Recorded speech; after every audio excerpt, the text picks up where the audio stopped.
Hey everyone. So over the past 2 years, I've been getting rid of lots of stuff. I've gotten rid of loads of clothing, of loads of books, loads of my Converse shoes that I collected as a teenager.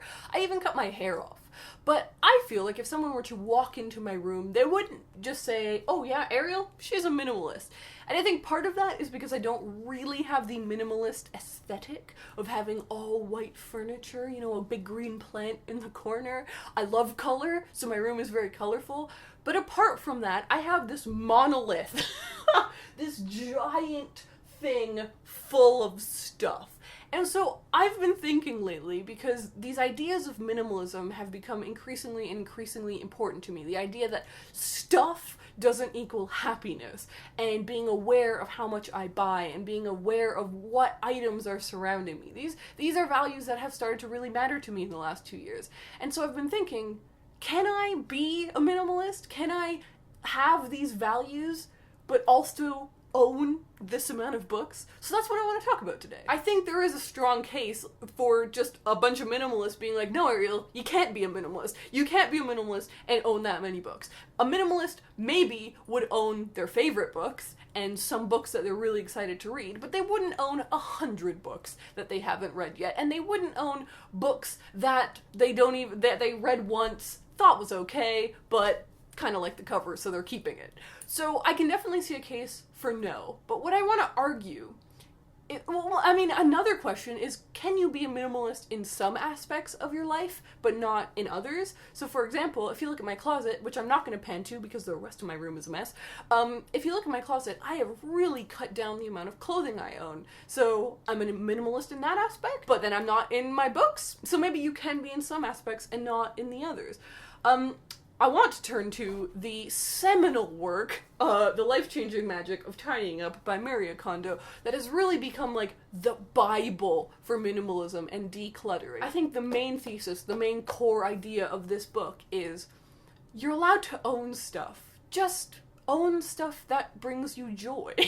It isn't about starving yourself. It isn't about just reduction until you're sitting in a cold room, empty and alone. It's not about that. It's just about making sure that things you own are things that you love. I think it bubbles down to, what is minimalism? And so I looked up the minimalists' definition of what minimalism is. Let's scroll to that. They say, there isn't anything inherently wrong with owning material possessions. Minimalism is a tool to rid yourself of life's excess in favor of focusing on what's important, so you can find happiness, fulfillment, and freedom. So even they, the self-proclaimed minimalists, they agree that it's okay to own stuff. It's just about understanding what you own and why you own it. So let's go back to the bookshelf. That huge thing. And I'm just using my bookshelf as an example, but whatever your bookshelf book situation is. When I joined BookTube, I suddenly started learning about so many new books, and it was a wondrous time. And the rate at which I bought books, poof, exploded. I just was getting all the books, and I was happy. I loved it, and I'm glad I did, because I found some really great gems, some favorite books. But over the last 2 years, I've really come back down off of that high. I've really calmed down with my book buying. And so for me, it isn't just like a one-time change. It's about an ongoing process. And that is great. I like that. I like that it's not just you don't just throw away, or don't, in this case, you wouldn't throw away books, but you don't just donate all of your books, right? And then you're a minimalist. No, I don't think that is sustainable, realistic, positive. That would bring me more sadness than anything. I think it is, though, about being really deliberate about all of the books, in this case, that come into your life, and being really constant about refreshing and allowing in yourself to be okay with giving away books. I love books. I love books. But I think sometimes in book-loving communities, they can become this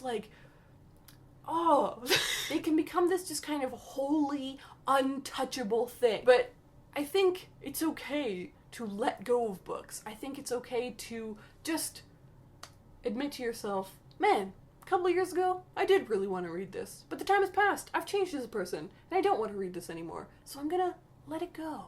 Obviously and ultimately, this is down to every single person, but this is my channel where I talk about my experiences, and this is something that I've been thinking about lately. I really like the principles of minimalism, about not feeling that your worth and your happiness is tied up in things.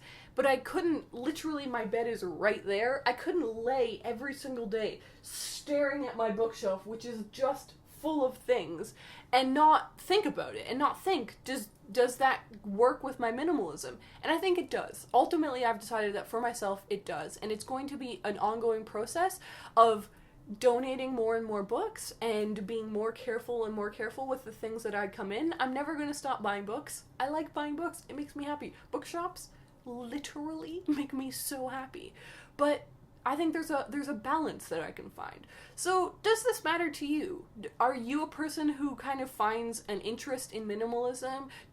Have you thought about how it goes along with your books? I'd really love to hear your thoughts. It's something that I'm really interested in. So, definitely let me, or maybe you don't care at all. So definitely just let me know what you're thinking down below. I hope that you guys enjoyed this video, and I will see you in my next one. Okay, bye!